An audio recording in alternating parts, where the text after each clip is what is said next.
এই যে start control panel, start control panel, তারপর দেখেন নেটওয়ার্ক অ্যান্ড শেয়ারিং সেন্টার, এই যে চেঞ্জ অ্যাডাপ্টার সেটিং,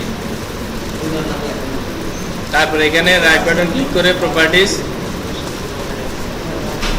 এই দেখেন টিসিপি আইপি, এখানে আইপি অ্যাড্রেস দেখাচ্ছে, যে আইপি অ্যাড্রেস বের করে বলছি না, যে কোনো কম্পিউটারে আইপি অ্যাড্রেস আমরা এইভাবে দেখতে পাবো। এখন মনে করেন আমরা উদাহরণস্বরূপ এটাই দিব, রানে গিয়ে এটাই দিব, স্টার্ট রান 02 দেই,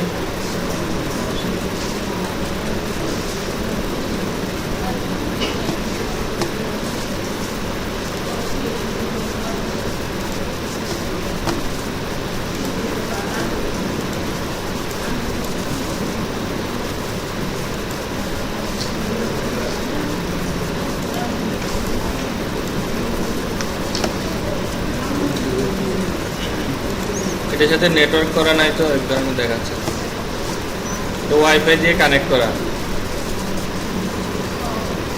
এই দেখেন এখানে এখানে কি দেখাচ্ছে, এখানে নেটওয়ার্ক দেখাচ্ছে, তো এটা ওই ওয়াইফাই কানেক্টেড বিটাই এই করতে দিব আমরা। নেটওয়ার্কের আইকন যেখানে দেখি ওখানে রাইট বাটন ক্লিক করে open network and sharing centre, এখানে গিয়েও চেঞ্জ অ্যাডাপ্টার সেটিং পাবো। এখানে গেলে আইপি অ্যাড্রেস দেখতে পাবো। এই জায়গায় কয়ভাবে আসলাম, একটা আসছি স্টার্ট কন্ট্রোল প্যানেল, নেটওয়ার্ক কই, network and sharing centre, change adapter setting. এই যে নেটওয়ার্ক অ্যান্ড শেয়ারিং সেন্টারটা কিন্তু এখানেই দেখায়, দেখছেন এই যে open network and sharing centre, নেটওয়ার্কের মধ্যে ক্লিক করলে এটা দেখাচ্ছে। এটা দেখালে আমরা আইপি অ্যাড্রেস বের করে ফেলতে পারতেছি, তাই না?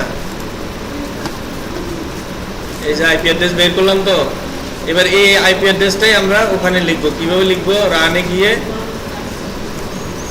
ব্যাকস্ল্যাশ 192.168.0.2